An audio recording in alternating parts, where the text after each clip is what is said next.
All right. Welcome to Psalms University. Woo! Episode 3 on the way. We got my boy AD, a.k.a. Yes, Alexander Davis, a.k.a. Mr. Spoken Word, the King. Oh, boy. Oh, my goodness. Jeremiah, you the prince when he in the room. No. Jeremiah is nice. He's nice, Jeremiah is man. nice. Speaking of that, man, I came to you guys Spoken Word on Martin Luther King Day. I really love that 10 Toes Down message. I appreciate that it. Preaching, man. Yeah, thank you. It's a little tribute. Yeah, so I really... Jeremiah was the one who told me about it, actually, because I wanted to see him do spoken word. I never saw him do it in person. He's nice. So I was able to get two birds with one stone, Come man. on. See, I didn't even know he was coming. And you got Dr. V. Yes, I did. Dr. V, he's one of the kind of speakers that I got a friend that is at his level. His name is Seth Butler, but they're individuals that can just, I don't know how much they prepare. I'm sure they prepare, right? Yeah. But like maybe they've also just been doing it so long they can just go. I'm like, no, I don't know that he wrote any of this down or practiced it at all. I feel like he just knows the direction he wants to go and can just go. Yeah. I'm like, man, I'm amazed by that sometimes because I do stuff myself, but it's more so like, I don't know if I ever told you this. I make some music. No, I did not know that. I do make music. So it's different when I see the lyricism for songs versus spoken word versus people who write like actual poetry down. Yep. And it's just like something that seems so natural, seems so amazing. And I feel like it's just crazy how different we all are. And I really think that's a blessing, man. But go ahead, AD, tell them a little bit about yourself. I want them to get to know you. I appreciate that. Yeah. Real quick, before I forget, though, Yeah. I want to know what kind of music you make. Okay. No, I make Christian rap, R&B, pop, kind of like that genre. Okay, vibe. so you can if Drake type music in a way. It's a bad time to be Drake. Yeah. Sorry. No. Hey, Super Bowl. Hey, shout out to Kendrick. Yeah, we not gonna get. Okay, so hang on. You rap with like you can harmonize too. You can sing or what? Yeah, like I'm not gonna lie, I'm not no Mariah Carey. Okay, but, all right. No, you're right. No one is. I'm not no Mariah Carey, but no, I can definitely harmonize and I'll definitely be real. Like I use obviously some auto tune features, but to change the sound. But no, I have a basic. I'll play something for you, man. Please. Yeah, Do you have music on platforms right now? I do not. That's what I'm starting to try and do. Okay, I just put some music on platforms. You did? Yeah. So you make music? Yeah, a little bit. Yeah. Oh, you had to tell me what kind of genre you make. So the Christian rap, we're gonna say it. Yeah, I don't know if you would put it Christian rap, but I rap about personal story and personal story intertwined or aligned with God. Okay. And spirituality. There's no curse words in it. I used to rap a long time ago, like in my early 20s. I'm 34 right now. I think I saw you post something. Was it on? It was the battle rap on 106 in Park. Yeah. Oh boy. Yeah. I'm like, man, let me just put this out there, and then of course people took it and ran with it. Yeah. But that was a different time frame. Now the content is in a better place. But yeah, I actually just put some stuff up like in the last like month. So I just got the urge to do it. So I finally did. So let's exchange some tunes. You could definitely we'll exchange tunes. You could probably help me out because I'm on the verge of trying to figure that out. But for all those people out there, what is the name they should look up to search this music? So that's pretty common, but AD. So it's probably a lot of ADs out there, but A period, D period, A dot, D dot. Yeah, I AD. like that. Yeah. I like that. I know we was rapping over some Christian music that we was talking about last time he was in here, Lee Vasi. She's the one that actually inspired. I've had the songs I recorded for 2 years. But I heard one of her songs. I forget what it's called now. But it inspired me to put it out. I'm like, okay, if it can sound like this, because in my 90s, early 2000s for me, Christian rap wasn't like it wasn't popping. And the sound wasn't there like for me as comparing it to secular music. Yeah. When I heard the Lee Vasi, I'm like, oh no, I could bump to this. I could ride to this. Like, okay, I'm putting this out. Yeah, Let's exactly. rock. So for sure. What is your rap name or your music? Jude. Okay. So like the book in the Bible. Wow. I feel like God was leading me towards that. It was random because actually, shout out to my cousin. His name is Vishan. This was randomly. I was just thinking like I had plenty of songs all unreleased at this point, but I kept thinking like I need a name. Right. And then my cousin was like, because we were thinking about doing this duo joint, and he was like, we were thinking something biblical. He was like, I'll choose James. So then I looked up in the Bible, Jude is the brother of James. Okay. And so naturally I was like, I'm just going to rock with this. Over time, I'm like, this actually kind of fits. It's like not too long, it's short, it's one syllable. I feel like it's easy to say, unique in the same way that I've never heard it. But that's kind of what I'm rocking with now, man. And it's been pretty smooth ever since. But keeping on that topic of Christian rap music, man, I just don't think people out there know like how like you can listen to the same type of music you were BC, as people like to say, before Christ, right, and get the same type of vibe, but also be filled with the presence of the Holy Spirit. For sure. I didn't even realize she was talking about the Lee Vossi song. She was talking about God until like I listened for the fourth time in a row. I'm like, oh no, she's talking. Okay, like. No, she be spitting. And also, I know I told you about what? Alex Jean. Yes. Caleb Gordon. Yes. Cam was just on here. We were talking about it. Hovey, we're actually going to a concert he has in Columbus, not this weekend, but the following weekend. What concert? Hovey. Okay. Have you heard of Hovey? I'm not hit. I think that's what I was telling you how to put you on. You told me about Caleb too. I haven't tapped in, but it's on my. These are all heaters. Hovey, honestly, I'll be real with you. He reminds me of Drake. Okay, all right. Christian rap. A good Drake. It's a good vibe. Okay, there we go. A clean Drake. A righteous Drake. A holy Drake. Yeah. Shout out to Drake, though. That was my favorite artist when I used to listen to that music. But now, I'll be real, it is Hovey. Okay, let's go. It is Hovey. So do you still listen to secular music? Let me tell you this. I guess it would be classified as secular music. I don't listen to any music. For example, like Mary J. Blige, Everything. Like, that's a secular song, but you see what I'm saying? The message is like, so depending on what concept I feel like is being said or stated in the music depends if I listen to it. So no, I'm not like, oh, if it's not Christian rap, if it's not labeled this, I'm not listening to it, because then like, I feel like that's when you get too specific on certain things or ideals. No, I like that. Yeah. I do. I'm a huge hip hop head. And my dad, he raised me on. We used to go on road trips, and in the Impala that he would drive, we'd have the Busta Rhymes, DMX. He'd have all, and they would all be the explicit version. Like he wasn't even trying to find the clean version. No. And so that's what not that I have to stay in that ball frame or ballpark. But I just like from that point on, I just love rap. No, so I would love to get, because I think when we ingest, it ultimately comes out in some way, shape, or form. That's a great point. And so I would love to, get to I'll be careful with your words. I don't know if I do want, I should want to get to a point where I only ingest the clean music, right? But I love rap so much, man. Yeah. Like, it's tough for me. I listen to a lot of Dave East. I listen to a lot of Nipsey Hussle. A lot of J. Cole might be cleaner, but J. Cole still talks about things, So I'm still working. No, we all still working, man. And the thing about those artists too, I'm not even gonna talk down about any of those artists, because those artists actually led me to be able to interpret these biblical themes in context, such as stuff like J. Cole and Drake and Kendrick Lamar. They mainly more so Kendrick Lamar and J. Cole, but known as artists where you have to digest, like you said, and listen to their lyrics to interpret the meaning behind the context and the story.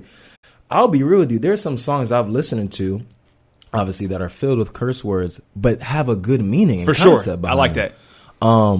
And that's another point where I was like, I feel like it's weird to say I listen to this type of music and this type of music. You could listen to a Christian rap song and it still be a false message. Okay, come on. At the same time. Yeah. So I don't necessarily like to judge or have these preconceived notions on music, which I'll be real. There was a time in my walk where I was like, no, if it doesn't have God's name on it, I'm not doing it. But then I'm like, I'm cutting myself off from the body of Christ as well. And potentially God can speak to you through anything. For sure. Jeremiah said that in our first episode, the power in words and how biblical it is. And once I realized that, I'm like, I may be limiting God trying to send me a message because I don't like the vessel that is coming through. No, for sure. Yeah. Yeah. And I'm like, that alone right there was very convicting. No, I like it. This is a while ago. I'm on the phone with my mom, and if you got a good parent, chances are they're directing you in the right way. Absolutely. However, you might not also want to hear what they have to say just because it's coming from them. All right, relax, I got it. Right, Exactly. I can hear myself now. But she used the phrase, "Don't put all your eggs in one basket." Mm-hmm. And I'm like, all right, I see what you're saying. Right. Yeah. And then probably like a day or two later, I'm doing the dishes and I'm listening to the Larry June playlist. Yep. And I forget one song, but the other song he has with an artist from the UK called Nux. Uh-huh. And Nux says, "Don't put your eggs all on," or people aren't equally yoked. got your eggs all in one basket. And in the song before that, Larry June actually says, don't put your eggs all in one basket. And I'm like, oh yeah, God's speaking for real. Okay, you know what? Do what she said. Do what your mom was referring to now. Okay, thank you, Mom. I appreciate it. But that's the message was coming through right there. And the thing is, too, what you're saying, God will meet you wherever you're at, whatever you're doing. It doesn't matter. Hey, people consider this thing, the Pharisees and the Sadducees, this is unrighteous, trying to follow all these laws. God can speak to you through things that people will ridicule and put off themselves. Right. And once I finally figured that out, man, it's like all these endless possibilities are open. You experience this overwhelming sense of peace, calmness. It's like God doesn't judge me, so how am I going to feel judged by what anybody else has to say about me? I'm not worried about what you think. Exactly. No, I like that. But no, AD, I remember. Now we done got into a whole topic about music. I'm not. I'm sorry. I liked it. I liked it because I wanted to talk about this with Cam, but just like I said, the conversation going other places. Right. But I remember you talking to me about your path, and I meant to tell you this a while ago, but it was very inspiring to me on how you thought you were going to do one thing and it led to another thing and a blessing for you, just following God's path for you. I don't know if you mind touching on that for sure. Well, I'm trying to think of what I was referencing at that point. I don't know if this is it, but I think it was talking about your studies and then how you ended up like doing stuff with the radio, but that's not initially what you. For sure. Okay, we're gonna take it back. Yeah, I'm old. Okay, so I'm 34. This man young, man. Don't let him fool you. So I started my undergrad at BG in 2008. I was 18, and I didn't know exactly what I wanted to do at that point. I was going to school because my mom wanted me to go to school. Yeah. Before college, I lived in San Antonio, Texas, with my mom, and I wanted to stay at home. I don't even know if I wanted to go to community college. Yeah. But I knew, okay, this will appease her to get her off my back. I just wanted to stay at home. I like the city, and I love just my mom, right? Mama's boy. And she's like, no, you are going to college. And I'm like, we'll see. Sure enough, she, and don't tell them now, statute of limitations, whatever. But, she wrote my 250-word essay at the time and filled out the application for me. You got to get it how you live, man. And so she submitted, got accepted, got scholarship. She's like, this is what you're doing. I'm like, okay, thanks, Mom. Yeah. And she knew BG because my brother, who's 5 years older than me, had gone there before. So got accepted, and that put me there. Anyways, I get there, I don't know what I want to do. Yeah. I get involved with the radio station because I love music. I was on the music scene just with friends back in high school. And I'm like, cool, this will be fun. Started creating music myself freshman year of college. And I'm like, okay, this is what I'm going to do. Yes, sir. And it got to sophomore year, and I'm like, okay. I started taking it even more serious. If I'm not making any money or able to make a living from this in the next 2 years, I need to have a backup plan. And my backup plan became radio due to working at the radio station. And so I started doing internships in Toledo at the Juice 107.3, at Hot 97.3. I did internship at Sirius XM in New York, so on and so forth, different broadcast networks. And I began to develop a passion for radio and broadcast. And I'm like, oh, okay, well, you know what? I don't even need to make it with the music because I found my passion, found my lane. And then been in radio ever since in some capacity, whether through internship or job. I lived in Las Vegas for 5 years doing a night show where my full-time career was radio. And even when I came back to Ohio for the doctoral program at BGSU, although I didn't come back there anything radio related, 2 years later, I found my way here to Findlay and am involved in radio once again. And so, I had no idea what the path was, but God took me somewhere in places I needed to go that kind of paved the way for what I wanted to do or to find something that meant something to me. Yeah. And the first thing I heard when you had mentioned that to me went back in November, because this is when I first started working on the radio station, and we kind of briefly just talked about backgrounds and stuff, is that this is biblical too. Ecclesiastes 3 is a time for everything. Time for everything. There's a time for everything under the sun. And it's amazing to me to take something that you weren't even initially interested with, something that God had used to keep you on his path and the purpose that he had for your life. Still something that you were passionate about, just maybe in a different way. But also you can utilize that to help you in other avenues as well, with music as well. Yes. And it was very inspiring to me because I'll be real with you. This was coming from a place where I don't know if you knew this. I can't remember if I told you or not. I was just coming off this summer deciding that I don't feel like God was leading me in the pharmacy route. I was in pharmacy school, and I was just experiencing so much turmoil mentally, like going to IPPEs, which is just basically like shadowing hours, speaking with God, like, you know what, maybe if I just do this, and I'm doing all these things, going to all these various organizations and places, and I'm just not getting that sense of like, this is where I belong. Right. So naturally I'm feeling like, well, looking at everybody else, I'm out of alignment. Everybody else knows what they want to do. Everybody else is on time. If I don't do this by this age at this time, it's over. Right. And so when we came in here and talked about that, it was very encouraging, inspiring for me to hear that from you. It's like, no, this actually worked out perfectly. Right. And it's just how God, again, it's a time for everything. God ordained that to happen at that specific moment where I won't say my lowest, but at a time where I was questioning, like, can I really do this? Right.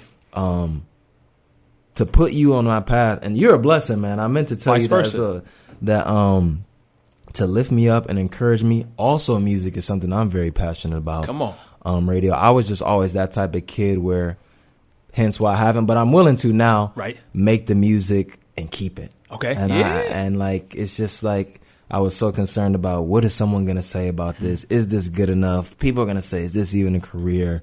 Even being on this radio station, I remember when you were over there listening, I didn't know, but like hesitant on the first time speaking. And like now it's 2 or 3 months later, and it's just so flowing. It's easy.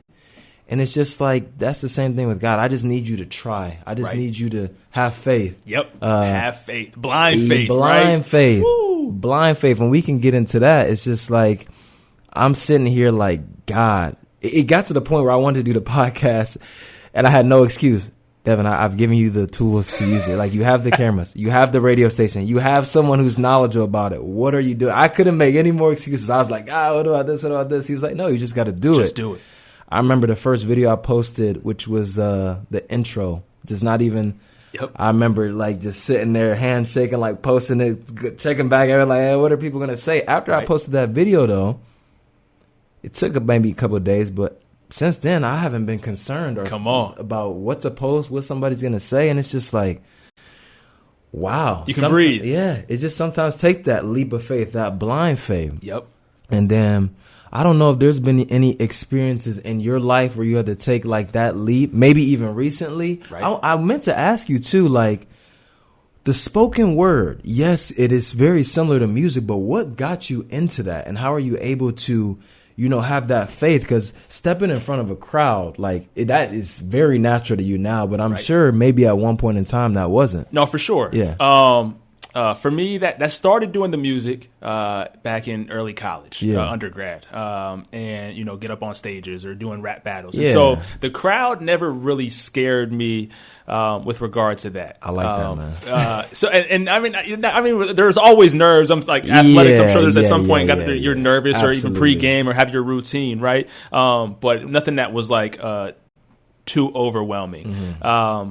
So I think the music early on, plus the radio career, having to do MC gigs, birthdays, quinceañeras, bar mitzvahs, weddings, hosting, club venues, things like that.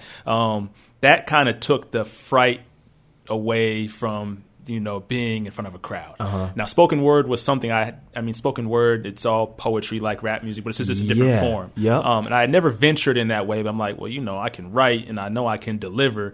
Let me try this way to do it. I was really inspired by my good friend Seth Butler, who used to work here. Uh-huh. And I'm so thankful for him for a variety of reasons, but he is one of the most polished speakers. He's I'm biased because he's my friend, and I value his friendship. But I genuinely think he's really, really good, and I think the world should know. And so I'm like, okay, he's nice. I know I can do this. Let me see if I can get. I want to get like him. Like he's having fun, and as a consumer, I'm like, no, this is dope, and I want to do it. And so I just listened to a lot of his pieces. Matter of fact, he would practice his pieces in here during office hours or lunch breaks when him and I had time. And I miss, but I cherish those times. And then I started watching other individuals, the motivational speakers. Yep. I had a peer, a friend in Vegas. His name was Jermaine Seegers. His brother used to play for UNLV out there. And he is a motivational speaker as well. He's also got that athletic, he does basketball camp. Shout out to Wody. And he's just got that like overwhelming in a positive way presence. I'm like, okay, how can I kind of, venture in here? And so I started the spoken word, did a couple pieces. And let me tell you, I'm long story long. It really started. There's a student. She used to go here. Okay. I'm going to say her name wrong. I'm sorry. Natalie Maris, Reggie Mishaw's fiance. Yeah. I don't know if they're married yet, but they're engaged. They're engaged. Okay. Yes. This was in April of 23. She had asked, I think April 23, she asked me if I'd be interested in doing a presentation for a group that she was interning or working for at the time. The presentation was not until November, I want to say. I said yes in April. And I'm going to keep it funky, Natalie. I'm so sorry. I hadn't done anything like that before. But I'm like, sometimes you just got to just do it. Sometimes right? God will give you that nudge through somebody else. Here's an opportunity. Yeah. It's up to you to take it if you really want to dive into this. And so the presentation, no, I don't think it was great by any means. But after I did it, and it was like 45 minutes and, had it all up here. After I did it, I'm like, I got the itch. And so then that forced me to think about other ways to do things. So like International Night of 2024, you were in the audience. Yep. I remember seeing. Yes, that was the first time I've ever seen spoken word. Actually, was you doing it? Okay, yep. Well, that makes me feel great. Maybe and it depends on how if it was good or not. No, I don't know. But you see familiar faces in the audience, and then if the right familiar faces, they make you comfortable. So I saw you, I saw Sarah Federica, Sharinda Welton, and they're like, okay, cool, I'm good. Breathe, Alex. But did that and a couple others, and I'm like, okay. I start feeling good. Yeah. And so now it's been one of those things, just keep going with it. Seth Butler likes to say, get your reps in. Yep. And so now I've just fallen in love with it whenever I can do it, whether it's a written piece, a memorized piece, whether it's spoken word or just a formal presentation or story involved. Dr. Antonio Davis here in the education department, he asked me if I would talk to his class, his cultural perspectives class. And I'm like, that's another opportunity. Yeah. Right. So like, if you provided these opportunities, this is what you want to do. Go, take heed, right? So that's kind of, I don't know, I forget what the original question is. I'm sorry. No, but you answered the question. How did you get into it? Yeah, pathway. And that also reminds me of something that we all hear a lot, like ask, seek, knock, but specifically the seek and you shall find. Come on, yeah. Seek and you shall find. It's like sometimes we just genuinely aren't aware, like these are God-given opportunities, and we just think, hey, it's going to come around again. Something's going to come. It's going to happen at whatever due time. But there's going to be a time where we sometimes sit down and ask God, like, well, God, I'm preparing. Where are these opportunities? Like, I've tried to give you them. Right. It's not coming. You don't think it's for me, but I'm working through these individuals to plant you in a place that you need to be successful for not only my will to be done, but your purpose in your life that I've also created to you. And I think that's convicting in a good way. For sure. For me, because it's like, you also want to look at it from the standpoint of you're not going to get those opportunities just every single day, every single week, every single month. They come at a time, and those are the times where I'm sure you question yourself, like, I don't know if I'm necessarily ready, but why would God give you the opportunity if you didn't think you were? Right, and then for sure. Yeah. Yes. Yeah, no, and if you don't take them while they're there, then it may dry up. The well may dry, right? So like, no, let me get this. Unless you are genuinely desiring a break, right? Yeah. But no, if you have time and you're able to do so, and he's providing the opportunity, then I don't see why not figure it out. Yeah, right? Absolutely. And you mentioned that itch, and with the imagery that came to my mind is like that fire, that passion inside you, which reminds me in the ways of the Holy Spirit. But it's like the more and more you do, and you can take this in the sense of something you're passionate about, or the more and more you walk with God and you see like the benefits, God rewards you here. You did this, you have faith. I'm going to give you a little bit more. You're like, how did I even go without this for this long? No, for sure. Yeah. How did I not know this existed in me, or that there opportunity? Yeah, no, for sure. Exactly. Because there's times I sit back and think, my walk with God, where I'm like, now, how did I even go like the first 20 something years of my life without you? Like No, now right. it's to the point where I'm like, if I do not talk to you, like, Yes. I'm spiritually open to attack. I'm so glad you said that. Yeah. This I hit a life hurdle, like probably my biggest life hurdle. It started in the fall of 21. Essentially, when I got here, University of Findlay has been nothing short of one of the biggest blessings of my life. Yes, in, sir. In so many reasons. And it started fall of 21 when I arrived to be employed here. That should have been one of the most beautiful times. Yeah. Right. Yeah. But for some reason, the devil got a hold of me. Okay. And I was in I don't know if I was depressed because if it wasn't depression, I don't want to put shade on what true depression is. I was very sad. It was something that wasn't of God. For sure. Yeah, and I had never experienced it before. And it was just like, okay, well, like every day was just not fun, as it should have been. And so I kind of let that get a hold of me. Spring 22 comes around, and I'm facing one of the biggest hurdles due to my sadness in that fall of 21 era. And it like life just smacks me in the face, right? And I'm like, oh, if you would have snapped out of what you were in fall of 21, you wouldn't be here in spring. You wouldn't be in this position or thought process in fall of 22. And I say all that to say, while I talked to God, I wasn't talking to him enough, and I don't know what is enough, right? Because I don't think I talk to him enough now. Yeah. But I keep myself cognizant and more aware of it. I think that tap back in. Okay, you need to do this together, right? Like you need to lay face down on the floor and make yourself extremely vulnerable. Yeah, for real. Give everything to God. I want to be humble. Yeah. But there are other things I don't think I would not think I know I wasn't doing praise and worship, right? Yeah. And I think that goes a long way. If I'm not going, and church isn't. I don't. Maybe you disagree. I don't think maybe like a structural. I can't say the word. A structured building church may not be for everybody. I agree. But regardless, you still got to find your praise and worship, right? Yes. And so, like for me, praise and worship, I mean, it involves prayer, right? But also, I like Kirk Franklin and Marvin Sapp and Yolanda Adams, and so cool, not just on Sundays do I need to put this music on. I need to put this music on daily. If I'm walking around the house doing chores, if I'm doing the dishes, or if I'm getting a workout, and I can turn Dave East off and I can put something else on, right? That's more focused on God and God centered. I can put my hands in the air inside the house. I can drive with this on, and I can give everything to God. I don't have to be in that building. I wasn't doing that. Yes. Long story long. I totally agree. I left myself open for attack, and I wasn't doing what I needed to do to shield myself from attack. Yep. And so life smacked me in the face in February of 22.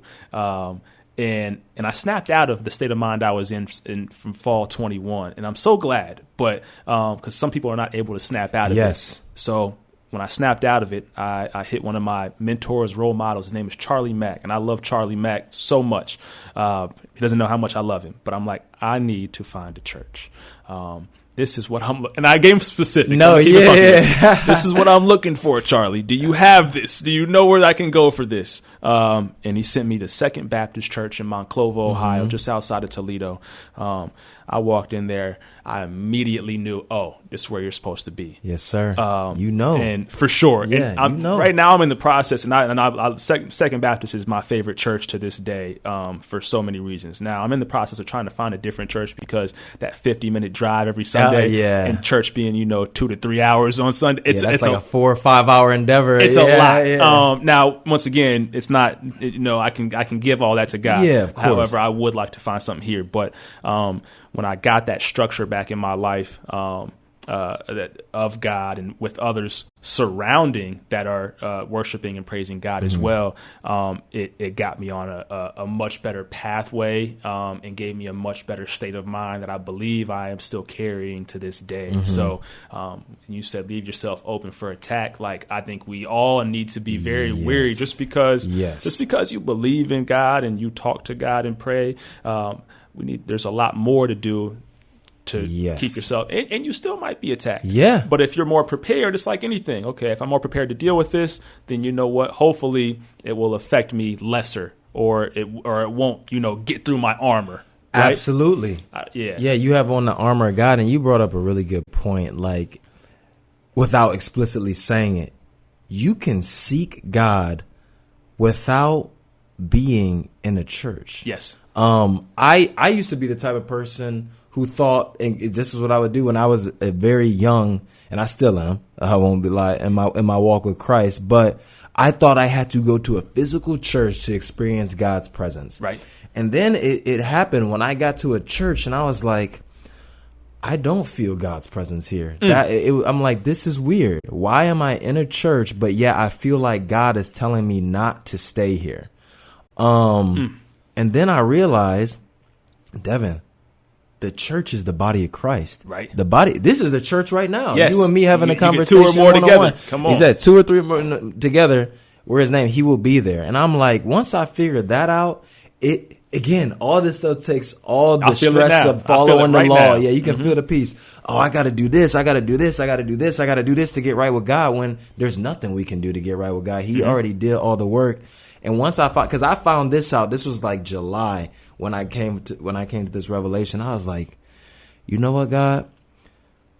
Thank you, and I'm sorry. Like I was just spiritually blind to all the love I was receiving from the people around me, that I'm like, I've been surrounded by the church this whole time. Right. Didn't have to be in one singular building. No, yeah. And it honestly made me emotional, because I'm like, God, wow. Like you really have been doing, because then it made me think about all the previous 20 years of my life. Like, this has been happening for this whole time, and I was just blind. Not seeing it. Yeah. Because I left myself open to attack. I chose not, like the times where you said I could put on a Lee Vossi or a Caleb Gordon. I chose not to. Not that you can't experience it from any other type of music, because I've experienced God by listening, like I told you, Mary J. Blige, like some artists like that. Yes. But it's like you are so in tune with God. When you get to a certain point when you're so in tune with God and the Holy Spirit, you're like, okay, I need something else right now. Not that I can't do this, not that God's telling me to stay away from it, but I need a little bit more right now, because maybe I am, like we said, more spiritually open to attack. Because sometimes it definitely doesn't happen instantly. This is a gradual process that we just don't even realize by the decisions and choices we make. Yes. But ultimately, you talked about being in a period in time as well, and getting out of it sooner than you had liked. I was also in a period of time. This was right before I actually started working at the radio station. Wow. It was October 24th for me. Wow. Where I was going through, like, I'll be real with you, every single day I cried. It was bad. And I'll even be real with you. I genuinely think it was real depression, because I was very hopeless, despair. It was due to extreme idolization. And things and wanting things to go my way and whatever my plan was, until I realized God took everything away from me in a loving way, but was like, I'm the one who supplied all these things for you. Yeah. Right. So if you are not putting me first, they can all be taken away. Exactly. And he's saying, it's not that I don't even want to give you those things. Clearly I gave them to you, but if I keep letting you go down this path, it's going to lead to eternal separation from me. And I had to sit back and be like, God, it took until like halfway through November. So I had already started working at the radio station. I was like, okay, I was heading for, just be real, hell. Like I was really heading for that, idolizing even I was watching sermons, listening to podcasts, but I was using that as my word of God. Okay, right. So not that that's necessarily wrong, but God also wants us to have a personal relationship with him. Right. And once I started realizing the power in that, I was really able to start seeing like, okay, the only reason you took this away is not because you're mad at me. You love me enough to protect me from what I can't even see myself, even if that means I'm going to react harshly or negative to you at that point. Right. And it's humbling, because now I'm in a position where, Deven, now I need you to do these same things for other people. Come on. And it's like, he's using you as a vessel for someone else, possibly. Yeah, right? And I'm sure he's done the same with you. He's done the same with a lot of us. But it's humbling, because now I start to see, like, from a loving standpoint, but like when people do things that I know are harming them, I'm like, wow, I genuinely understand the decisions you're making. And it has the sense of emotion that I'm overwhelmed with is just compassion. Yep. Like understanding. Understanding. Empathy, right? That's the word right there. Empathy. Man. I want to help you. I may not necessarily know how, but what does it do? It leads me to ask God. Yep. So now I'm still having that relationship with God. How do I help your son or daughter here? Oh, son, you came to me for this advice. I'm going to give it to you, and I'm going to show them. And now they have hope in that people can actually help them, which leads them back to God. And I'm starting to see how all this stuff ties together. It all makes sense. It's all part of it's all He's got it laid out for you. Exactly. Even if you veer over here, okay, you know what? That was written too. It's all laid out. Exactly. Like, no, for sure. That the fall 21 state of mind I was in, it really like made me having a, I guess, appreciation for when people say they are and genuinely say they are depressed or sad. I'm like, oh, if this is even remotely what this person is feeling over here, oh my goodness, because I felt weighed down. So, you know, someone says they're going through that, like, okay, how can we help you? How can I, like, it's like, because that was a feeling. I'm like, man, I don't ever want anyone, and I don't know that I had ever felt like that in my life. And so I don't know if it's almost like, you know, before you feel something, you're ignorant to it, right? And not purposely. No, but like unintentionally. I'm okay. I don't know. I can't relate. Oh, now I can relate a little bit because what you sound like you. Mine probably wasn't even that bad to compare to what other people go through. It's like, So I opened my eyes. Okay, cool. You might think you're tough and strong like this, but like feel this, and now you're going to understand absolutely what's going on in their world. And sometimes we don't even realize, like, God allows these certain things not only to bring us closer to him, but in situations like those where now you can, based on the emotion alone, you can empathize with people. Because I used to go through this thing where it's like, if I hadn't been through that exact same situation you were, I can't empathize with you. For sure. And then God revealed to me this, like, last month. It's like, no, guess what? They may have not gone through the same thing as you, but you guys both felt very sad here. Right. You guys both felt very angry here. You know what that emotion feels like. Therefore, you can empathize whether you've been through that or not. Right. Yep. And it's like, it's allowed me to just genuinely connect with people. It's allowed me to be free from judgment. Come on. Casting judgment on other individuals and just loving my neighbor as myself, which is as he calls us to, which is weird because once these sins and the pride and all that stuff starts falling off, you don't even realize it till one day somebody just says something and you're like, wow, I genuinely can't even think of the last time I did that. No, for sure, which is beautiful. We was talking about it before we got on air a little bit, right? For sure. We was talking about how we got on the air, and it's just like, wow. And you start to just genuinely accumulate all these realizations and revelation that, God, you've been working this whole entire time. Right. Even like the things that I've prayed for and thought like, oh, I haven't prayed for this in a while. Like, I don't know if you, oh, wait, you already removed that. Right. Yep. Oh, wait, you're in the process. I can see what you're doing now to how this is going to lead to something. Yep.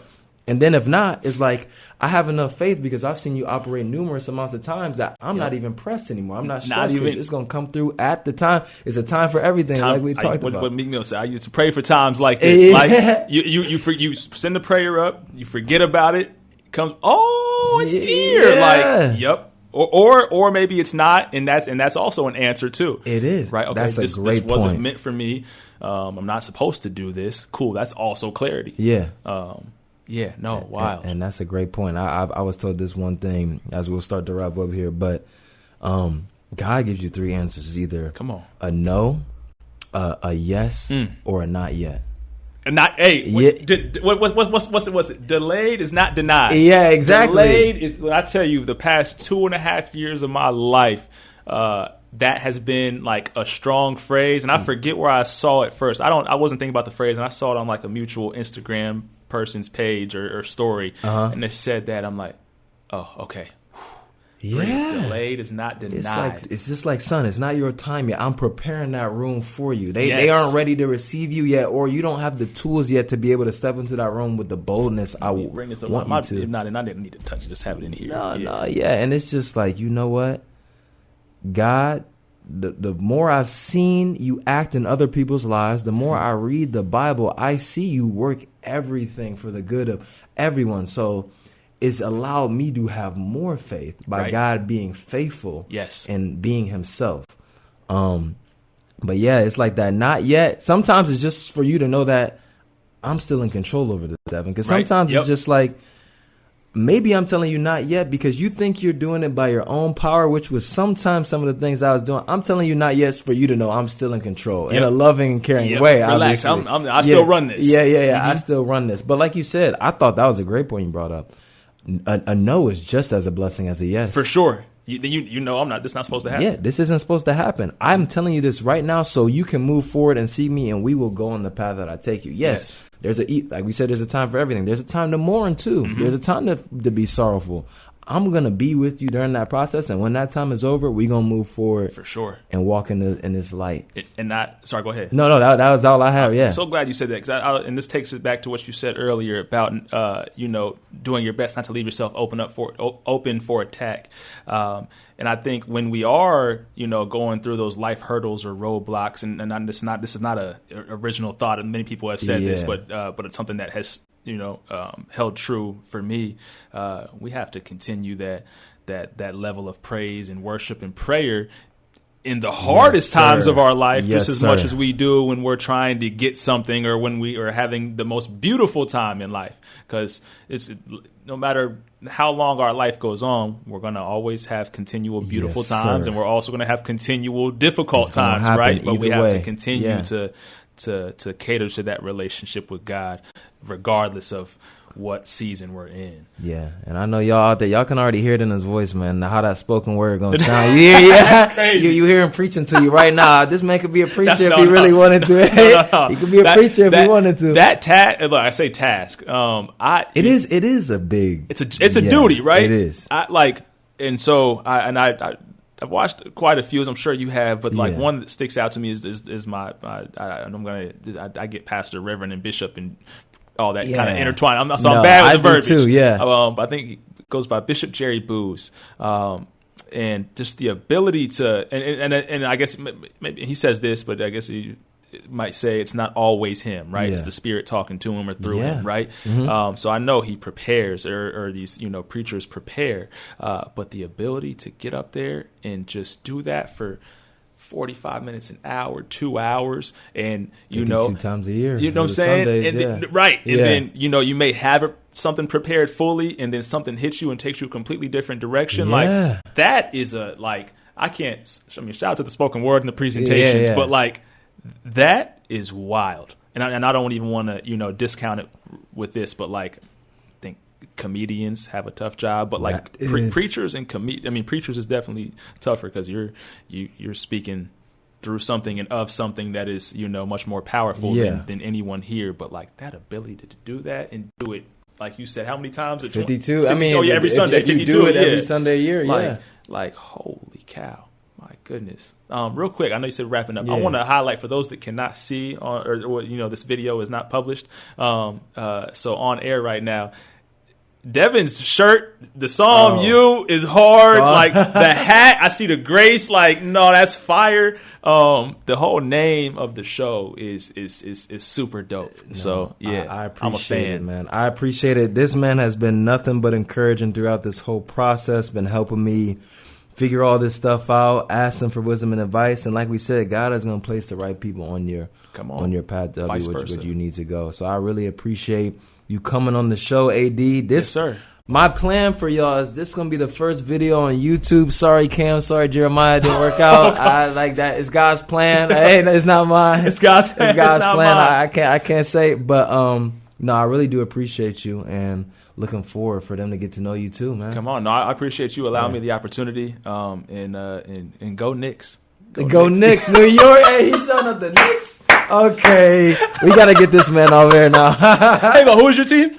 I got to go with the Cavs, man. Okay, right. Yeah, fair enough. Cavs are my second. They've always been my second team. My dad's a Knicks fan, so I was kind of born into it. And they got a legacy for sure. Past the 90s, it was pretty bad. Past the 90s. Oh, the mixtape days were fun. No, but I also knew we weren't about to go to the championship. Yeah, so it's like you still, it's like one of them shows. It's like a show within the game. Almost. No, that's exactly what it is. Yeah. So LeBron and the Cavs helped me during those tough times. That is fair. I'm like, okay, cool. Can't rely on my Knicks. But my second team, it happens to have, in my opinion, the greatest player of all time on it. So, this works. I'll take this. Yeah. So, it's been a blessing here. This episode will be up soon, and stay tuned for episode 4. We'll have that ready for y'all. But stay blessed. God bless y'all. Yes, sir. Good night.